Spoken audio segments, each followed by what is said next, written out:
Olá pessoal, 9 de janeiro de 2019, dia do astronauta, né? Geralmente eu faço essas gravações de macacão. Hoje eu estou de terno, estou aqui no Ministério de Ciência, Tecnologia, Inovações e Comunicações, mas eu gostaria muito de agradecer a cada um de vocês, a cada mensagem, a cada demonstração de carinho, eu diria assim, né, por essa nossa profissão, e eu espero que, acompanhado com essas mensagens, também vem aquele desejo, especialmente dos mais jovens, também de ingressar nas carreiras de ciência e tecnologia. Então, a todos vocês, meu muito obrigado, né, de coração, e que o nosso país tenha cada vez mais ciência, tecnologia, inovações, comunicações e os seus sonhos sendo realizados. Tá, ok? Um grande abraço. Tchau, tchau. É que ele tem que virar.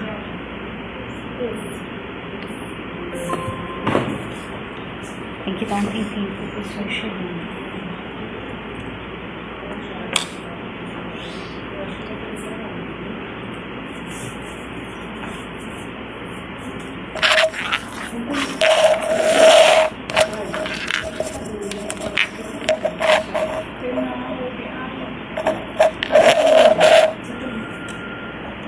Ok, boa noite. Boa noite, espero que vocês já estejam entrando no ao vivo.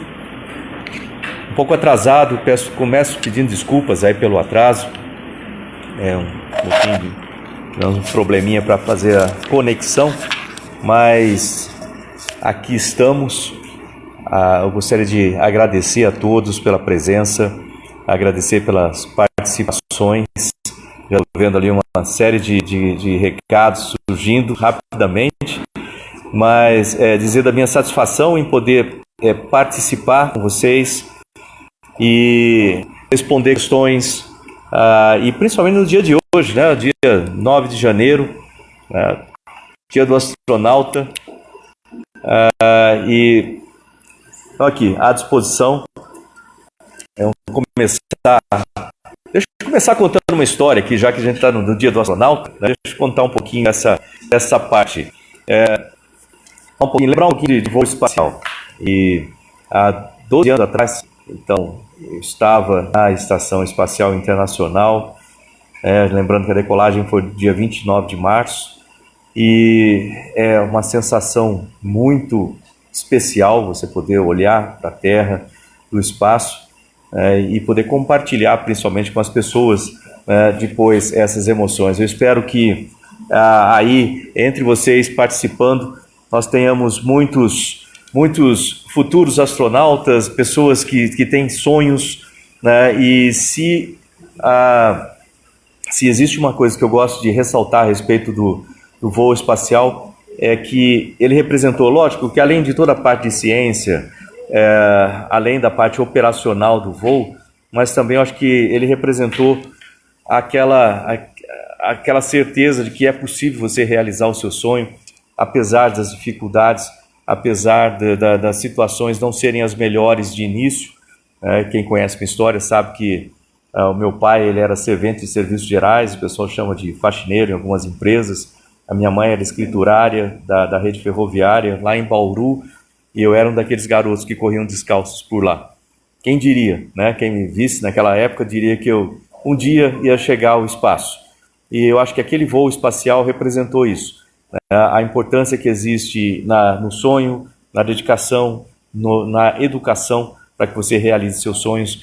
E eu espero que isso seja a tônica, que a gente possa ajudar esses jovens do Brasil todo a também realizarem os seus sonhos. Lembrando que está dentro de você essa determinação. Tá ok, gente? Então, eu gostaria de responder algumas perguntas também, né? Se alguém tiver algumas perguntas, eu tenho pessoas aqui que podem me ajudar. Tem a Cali, o Chico, a Isabel, a Monique, o Felipe e a Daiane aqui, um grupo grande de pessoas junto comigo, e a Cristiane aqui também, que podem me ajudar a responder as perguntas. Eu estou aqui, coloco o óculos, tiro o óculos, passa muito rápido aqui, então com a ajuda do pessoal aqui a gente consegue responder de uma maneira mais eficiente as perguntas, em vez de ficar tentando ler aqui. Então vamos lá para as primeiras perguntas, né?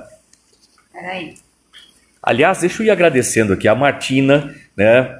Obrigado a Martina, o Edson, a Patrícia Correia, a Nancy Nascimento, Fabiana, a Patrícia de Oliveira, a Giane Santos, o Wilson. São 298 pessoas, não vai dar para falar o nome de todo mundo, mas eu queria de antemão agradecer, em nome desses que eu falei, a presença de cada um de vocês, tá ok? Grande abraço. Então, a primeira pergunta do Renato Augusto, né, para estar me dando parabéns aqui. Então, obrigado, Renato, muito obrigado aí. O Tiago perguntando, e a base de Alcântara? Olha só, Tiago, eu estava falando agora há pouco sobre a base de Alcântara. É uma das prioridades nossas, fazer com que essa base ela realmente opere de forma eficiente, de forma comercial, né? É um potencial muito bom para o desenvolvimento social e econômico da região.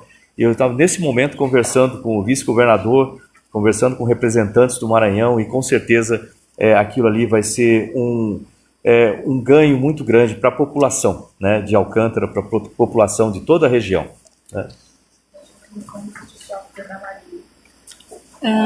Ali, as primeiras medidas. Vamos falar sobre as primeiras medidas, né? Então, sabe que um ministério, né, de ciência e tecnologia é um ministério bastante grande, ele bastante espalhado. Nós temos entidades conectadas, né, no Brasil todo, e nós temos no início agora desse mandato algumas medidas que são prioritárias. Uma delas, como você já deve ter acompanhado, é com relação a ajudar o Ministério do Desenvolvimento Regional com relação à segurança hídrica, né, no Nordeste. Para isso, nós somos responsáveis pela parte de tecnologia, então nós testaremos vários tipos de equipamentos nacionais e internacionais de dessalinização. Além disso, quando a gente fala isso, a gente está falando de qual o consumo de energia, qual a vazão, qual a qualidade da água que a gente consegue produzir nessa dessalinização.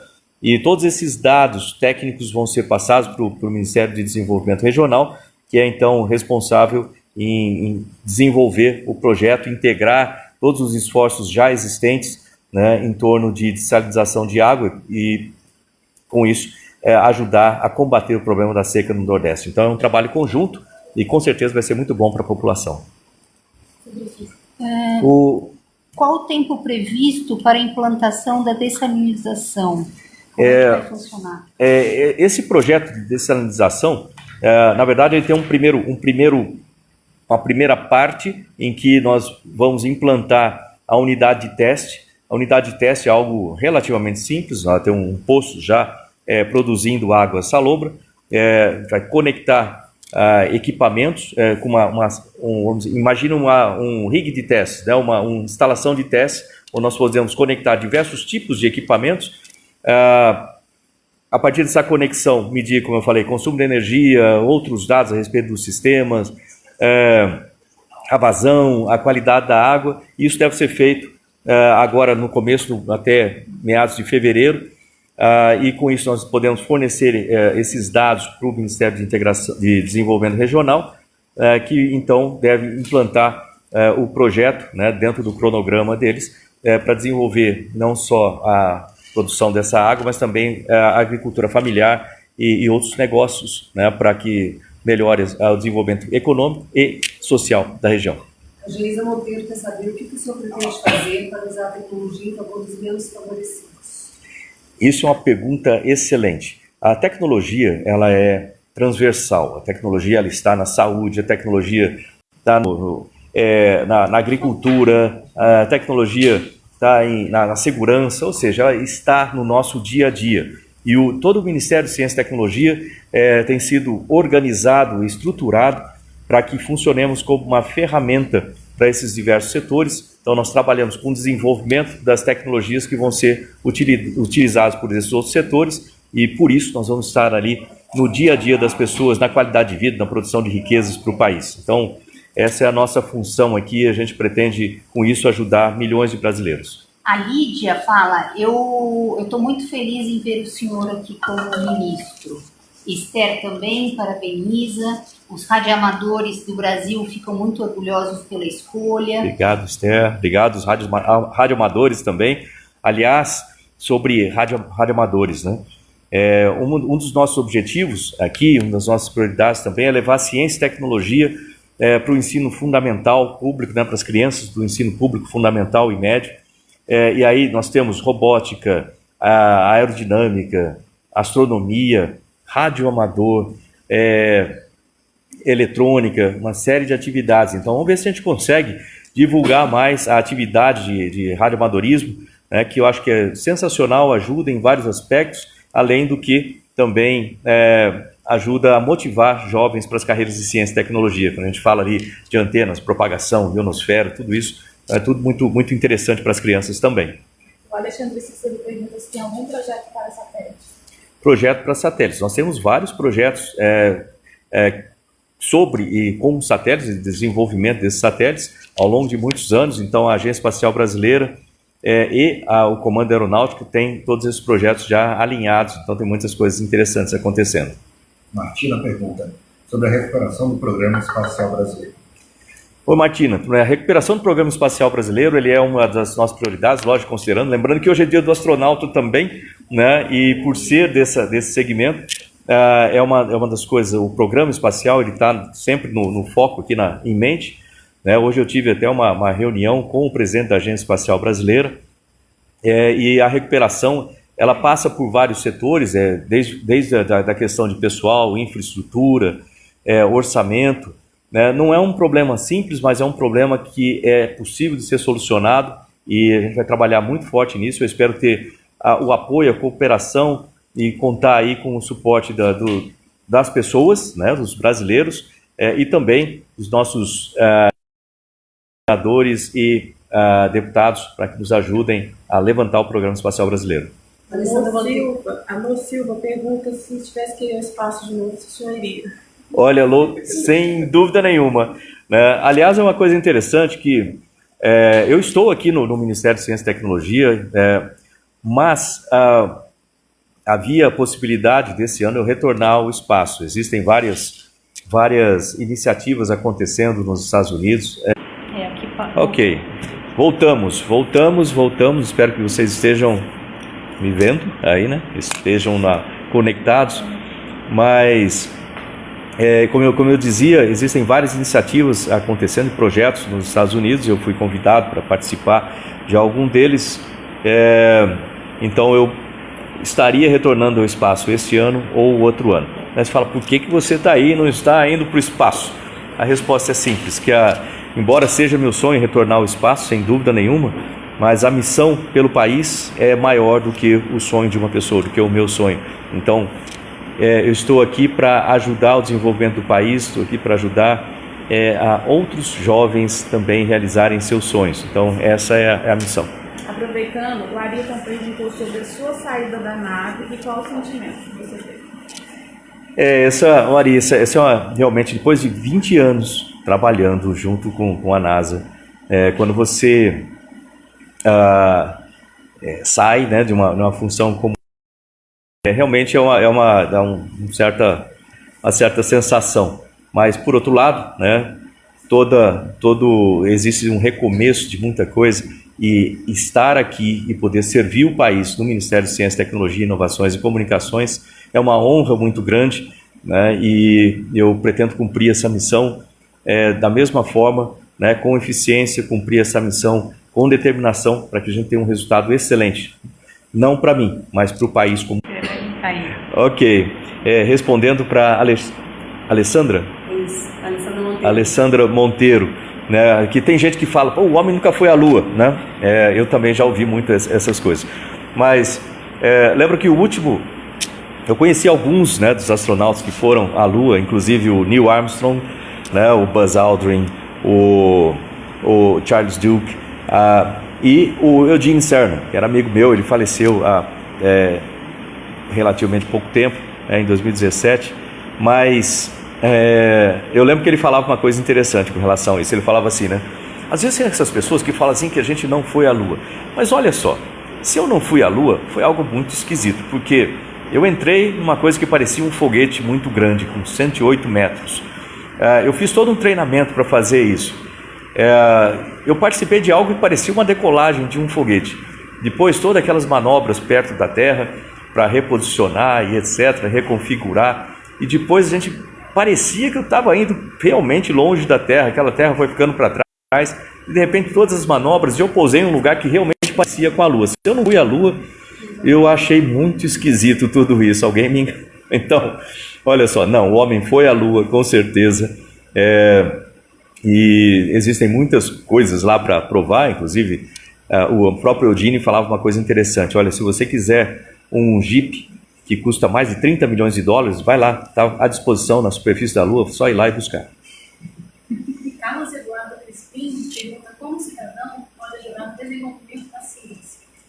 Olha, Crispim, é o seguinte, todos nós podemos ajudar. Uma das coisas que eu costumo falar bastante é o seguinte, às vezes a gente vê a situação do país e a gente imagina que só o governo é responsável em resolver, só a gente que está sentado aqui é responsável em resolver toda a situação. Não. Cada um de nós tem a sua responsabilidade. Esse é o nosso país, né? A herança que a gente pode passar para os nossos filhos é esse chão que a gente está pisando, é esse país, e cada um pode fazer a sua parte. Eu não posso fazer, eu não sou rico, não sou bilionário, não sou político, não sou jornalista famoso, coisa assim. Pode. Se cada um de nós fizer a coisa correta e passar esse exemplo para as outras gerações, para os nossos filhos, etc., a gente faz uma coisa excelente. Eu só falo que eu sou meio obcecado por educação. E, de fato, eu sou. A educação pode mudar o destino de um país, o destino de um planeta inteiro. Então, se a gente der o exemplo e passar isso dentro da educação dos nossos filhos, educação no sentido geral, pode ter... Ok. Olha, voltou aqui, a gente está esse vai e volta de vez em quando a internet. Pô, parece que a gente precisa acertar o setor de comunicações aqui, né? Essa é uma das tarefas que a gente tem aqui, melhorar as comunicações do país, melhorar essa internet. Mas vamos lá. Marcelo perguntou se o Brasil tem possibilidade de participar novamente da ISS, Estação Espacial Internacional. Olha, Marcelo, o projeto da ISS ele já está, vamos dizer assim, maduro, né? Todas as peças e montagens da estação já foram feitas. É previsto a estação ficar em órbita até 2025, algo isso aí às vezes pode ter alguma alteração, mas no momento não existe nenhuma ideia de participação, mesmo porque o projeto já está maduro. Mas lembre-se do seguinte, para minha própria carreira, eu tenho uma conexão muito grande com a NASA e existem muitos outros projetos que nós podemos e vamos efetuar parcerias que são benéficas para o país, dentro dos programas espaciais. Estou falando dos Estados Unidos, NASA e de outros programas também que nós podemos participar. Lembre-se que eu tenho, por exemplo, o ministro de Ciência e Tecnologia da Espanha, o Pedro Duque, amigo meu, é astronauta também. Então, tem várias possibilidades de participação com o Japão e etc. Muitos projetos que são interessantes para o país, para a nossa indústria e para os resultados, vamos dizer, também do programa. Quando você coloca alguma coisa lá no espaço, ele tem aplicações diretas, né? Seja um satélite, por exemplo, de observação da Terra. Lógico que tem aplicação direta, mas também os spin-offs, como a gente chama, que são resultados paralelos das tecnologias desenvolvidas para que aquele projeto fosse completado com sucesso. Então, muita coisa boa. Ministro, hoje em dia temos muitos projetos de eletrônicos que precisam de componentes que têm que ser importados da China. Mas, ultimamente, as taxas de importação e taxas da correia estão dificultando muito. Algo que pode ser feito? Obrigada. Existe o mundo hoje é globalizado, né? Muitas coisas são feitas em países, outros é um mercado muito grande. Nós temos certas dependências de importações, mas nós pretendemos também o desenvolvimento de tecnologias locais. Lembre-se que você sempre precisa analisar o cenário como um todo, para onde está indo a tecnologia. Existem coisas que vale a pena desenvolvermos no país e existem coisas que não vale mais a pena fazer isso aqui, e é preferível usar essa energia e recursos em desenvolvimento de outras que estão mais promissoras no cenário atual. Então, muita coisa pode ser feita com relação a isso, e esse setor de importações no país, essa atividade de importação é extremamente importante ainda para vários setores, e vai continuar a ser assim. O governo tem se aplicado muito em desburocratizar, e com certeza também é um setor que uma desburocratização também deve acontecer. Eu tenho uma mensagem também aqui do Otimar. Isso. Otimar, ou Júnior, né, falando sobre o Estado. Então, o Otimar Júnior respondendo aqui uma pergunta sobre uma notícia que saiu acho que no Estado, a respeito de privatização da Ceitec, que é uma das nossas empresas aqui. Eu não sei de onde surgiu essa notícia, certamente não foi daqui. Não existe ainda nenhuma definição com relação a isso, a privatização da Ceitec ou mesmo dos Correios. Tudo isso tem sido conversado, é uma conversa analisado dentro do Ministério com as organizações e também com o setor econômico. Então, não sei de onde saiu essa notícia, mas daqui não foi e não existe nenhuma definição sobre isso. Portanto, o pessoal pode ficar tranquilo, né, que isso não vai acontecer nesse curto prazo, não. Analice pergunta: como o Ministério ajudará a implantar tecnologia em outros setores e fomentar o empreendedorismo? Isso é uma questão muito interessante, né? Nós temos no país, por exemplo, uma ótima quantidade, uma boa quantidade de publicações. Então, o Brasil já produz bastante conhecimento, né? Nós temos aqui no Ministério a parte de ciência extremamente produtiva em termos de publicações, mas o Brasil ainda não tem a quantidade de inovações que nós gostaríamos. Então, esse gap tem que ser fechado, ou seja, a gente precisa aumentar o nosso número de inovações e, para isso, vários esforços têm sido feitos aqui para que nós coloquemos políticas no país, em âmbito nacional, junto com os estados, junto com os municípios, de forma a incentivar o número de inovações, startups, ou melhoria de produtos e serviços ligados à tecnologia, né? E para isso existem várias ideias sendo testadas, vamos dizer. Existem já vários esforços no país. A ideia é que a gente utilize o que já existe, procure um modelo que possa ser replicado de forma com sucesso no país e adaptado para as condições locais, para as vocações locais de desenvolvimento de inovações, produtos e serviços. Então, durante esse ano, esse é um esforço grande que a gente vai fazer para criar essas unidades, né, de inovação. São incubadoras e uma série de outros esforços, inclusive junto com outros ministérios, para que isso aconteça com eficiência. Eduardo pergunta: como nós, influenciadores digitais, podemos auxiliar na divulgação de ciência e tecnologia para aumentar o interesse de jovens do ensino médio?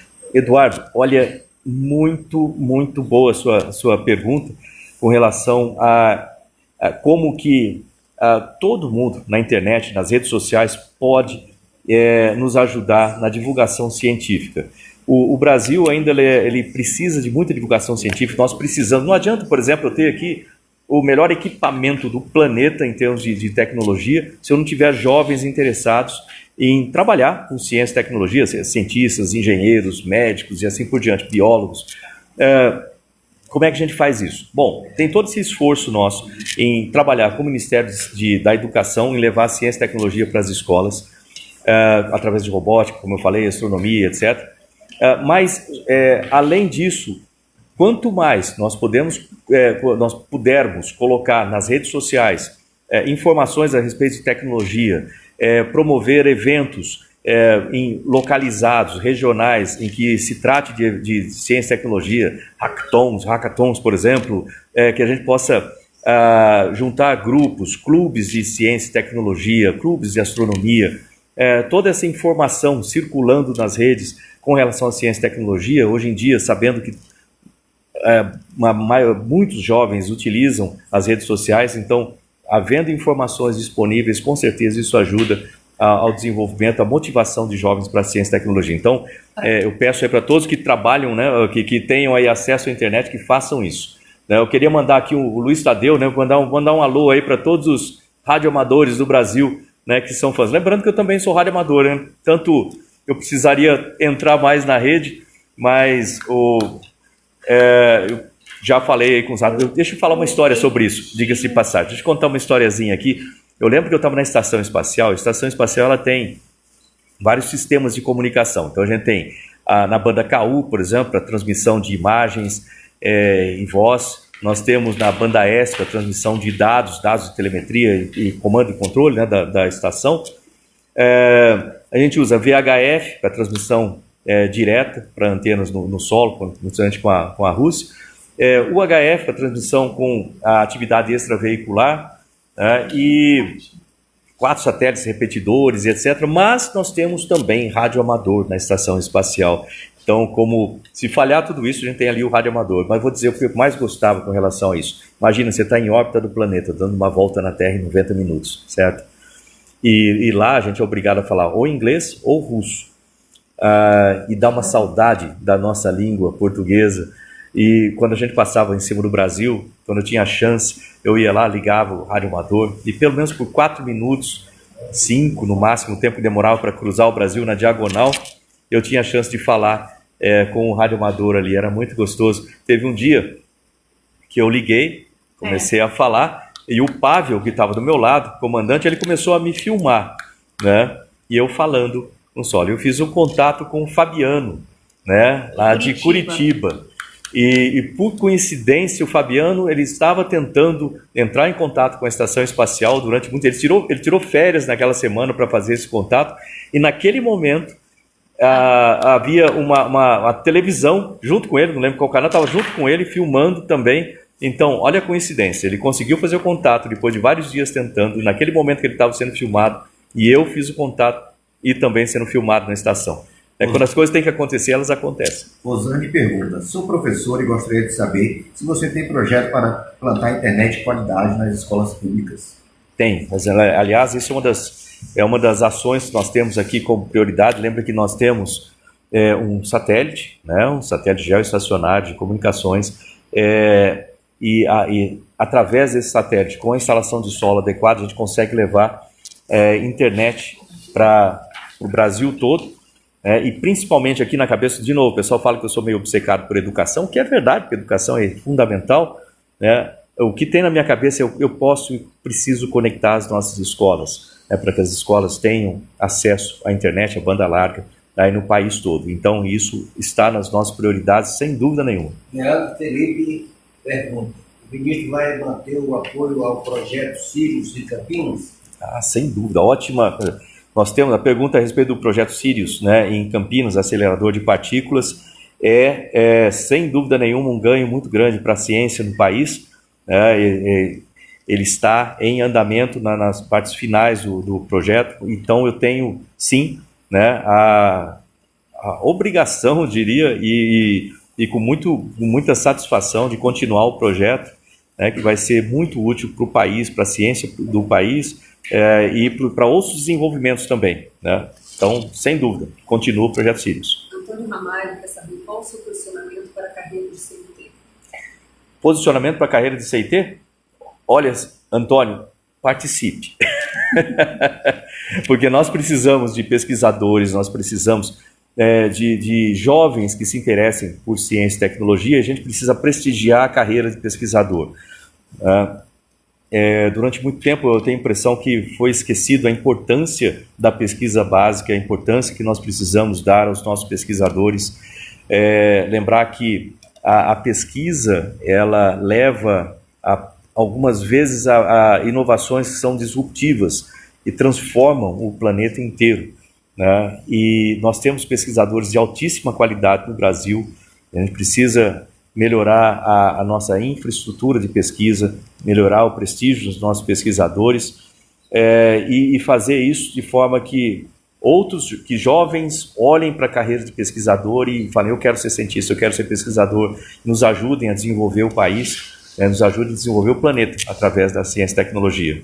Aline pergunta: em relação ao ensino superior, na área tecnológica e científica, quais são as expectativas? O ensino superior, dentro das nossas universidades, vamos dizer assim, a gente tem uma boa parcela de laboratórios, né, que desenvolvem a ciência no país. Nós temos na pós-graduação, por exemplo, a CAPES, que é do Ministério da Educação, apoiando essas pesquisas na pós-graduação, e aqui no Ministério de Ciência e Tecnologia nós temos o CNPq, também apoiando com bolsas a nossa pesquisa no país. Temos dificuldades financeiras, nós temos no orçamento, pelo menos aqui no CNPq, eu não sei exatamente a situação da CAPES, mas nós temos, um trabalho que a gente tem que fazer ao longo do ano, né, para que a gente recupere esses investimentos e continue a apoiar a pesquisa no país. E as universidades fazem um trabalho muito bom nisso, mas lembrar que também até a infraestrutura do prédio, vamos dizer, do laboratório em si, falando de parede, coisas básicas, precisam ser renovados. Então existe um trabalho a ser feito aí também, junto com o MEC, para recuperar essa infraestrutura de pesquisa também. Valmor Araújo. Boa noite, ministro. Admiração enorme pela sua trajetória. Sou pesquisador de iniciação científica, bicampeão da Feira Brasileira de Iniciação Científica nos eixos das ciências agrárias e representei o Brasil na Gênesis Olimpíada, uma das maiores feiras científicas do mundo, que reuniu 70 países nos Estados Unidos, com o projeto de redução de água na agricultura. Gostaria de saber se você vai priorizar a pesquisa básica e quais suas propostas para o incentivo à valorização da iniciação científica nas escolas do ensino médio.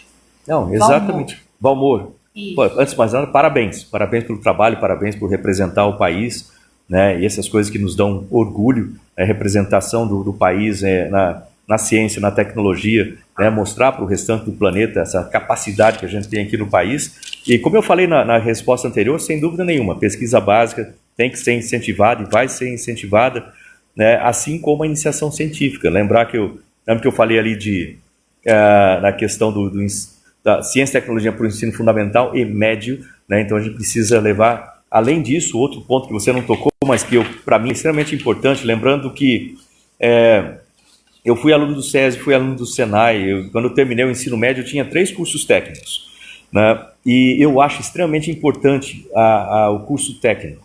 Importante a gente já ter... O meu sonho era que todo aluno do ensino médio já se formasse como técnico em alguma profissão. É muito valorizado a função, a carreira de técnicos no planeta. Eu lembro que eu sou embaixador da World Skills International também, que trata dessa parte de skills, né, da parte técnica, né, de formação técnica, e a gente precisa incentivar isso no país também. Então é uma conversa que precisa se ter com as escolas técnicas, com o Instituto Federal, para ampliar todo esse esforço, com os próprios estados, né, que tratam geralmente do ensino médio, né, e usar a experiência do SESI, do Senai e das escolas técnicas para que a gente consiga colocar isso em forma mais ampla, que tenha mais pessoas, mais jovens tenham acesso a isso. João Pedro Nova Costa, falando em clubes de astronomia, manda um oi para o clube de astronomia Salon CAS. Primeiro clube de astronomia.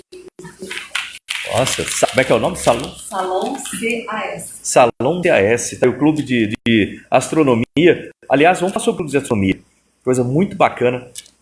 Para quem nunca olhou um telescópio, né? Olhou a Lua, olhou um planeta usando um telescópio, tenta fazer isso para você ver. E para aqueles professores que estão aí acompanhando, tentem incentivar os alunos através da astronomia.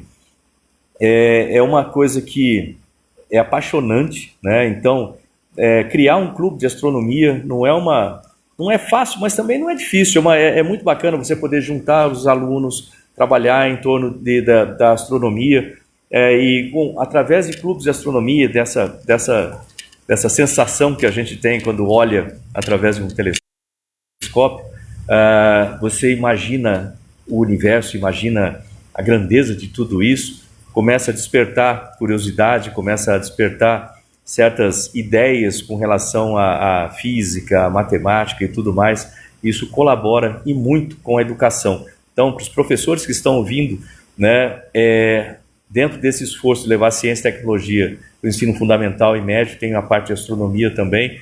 Então, trabalhem com a gente com relação a isso. Vamos levar a astronomia para as nossas crianças aí. Marlene Gomes pergunta sobre investimentos do ITA e INPE. Investimentos do... o ITA, aliás, eu sou ex-aluno do ITA também, né, uma das... Eu vou puxar a sardinha aqui, mas uma das escolas boas de engenharia no país, né, e o ITA está conectado com o Comando da Aeronáutica, né, e vamos dizer assim, dentro do escopo do MEC, né, mas nós temos algumas participações no ITA com relação a projetos de ciência e tecnologia, e sem dúvida nenhuma são projetos que podem e vão ser incentivados, assim como em outras universidades. Né, o INPE já faz parte direta aqui conosco, né, o Instituto Nacional de Pesquisas Espaciais, e como eu falei a respeito do programa espacial como um todo, o programa vai ser realmente bastante incentivado, e o INPE, dentro desse contexto, dentro desse sistema, também participa desse esforço. Marcos, já são 9 horas. A gente 9 vai horas. ter que terminar. Normalmente, quando você faz as lives, a gente faz uma sessão de sorteios. Dessa vez a gente não vai conseguir ter sorteio. Mas, de repente, eu sugiro uma coisa, mas só é válido para quem é para Brasília. Vir aqui e bater uma foto com você. Pode ser? Tá aí, então, mas como é que a gente vai sortear aqui? Aí você faz uma pergunta, tem que ser quem responder e acertar pela primeira vez. A gente tá então tudo o pessoal aqui, tem que ficar arisco aí. Então vamos fazer o seguinte, eu vou fazer uma pergunta. mas só é válido para quem é de Brasília. Então, infelizmente, só vai ser válido para quem é de Brasília ou para quem está disposto a viajar, né?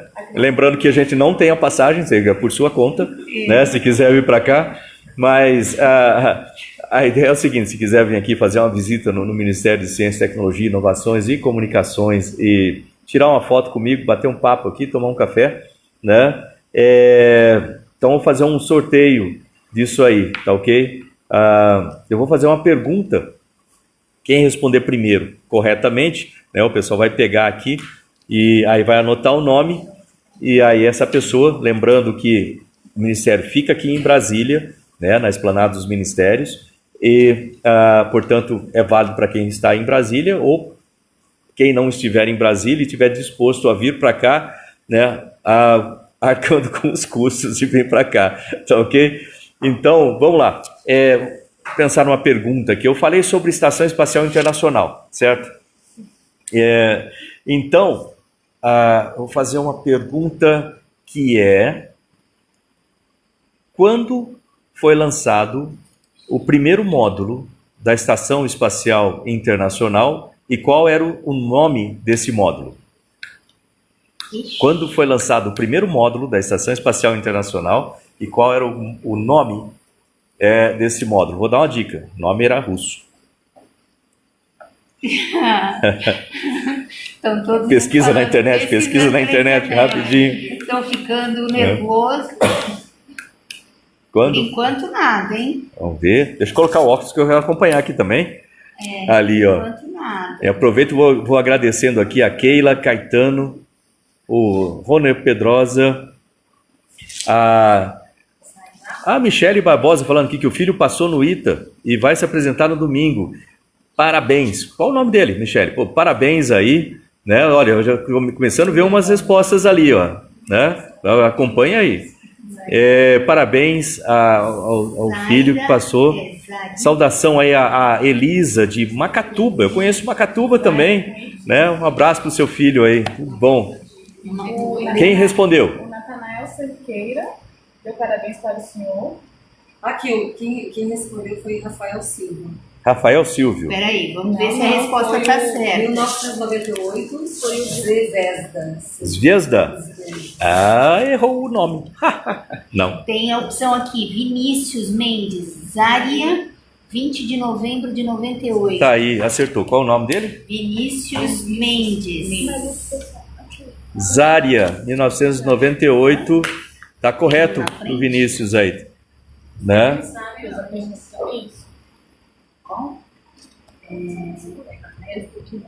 Do Starting Goiás, Clube da Cris Ribeiro também respondeu Mas ele Zária. não falou a data. Ele só falou a causa. Então, o Vinícius, faz o seguinte, você entra em contato aqui com a gente, com o Ministério, né? E aí a gente marca aqui a data, você vem para cá, né? A gente tira uma foto, conversa um pouquinho, tá joia? Tem direito a mais um. Grande abraço aí a todos vocês, né?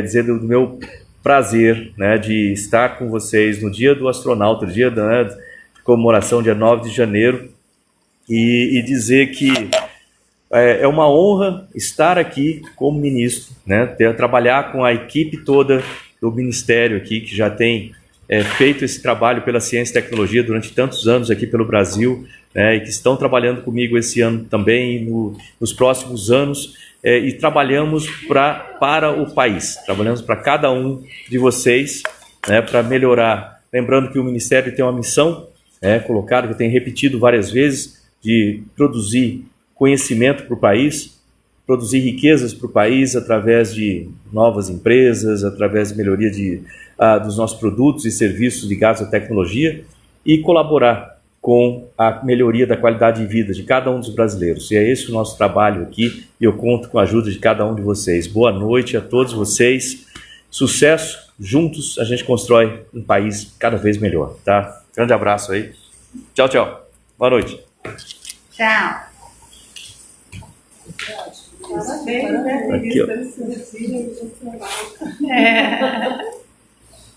Peraí. Merecido.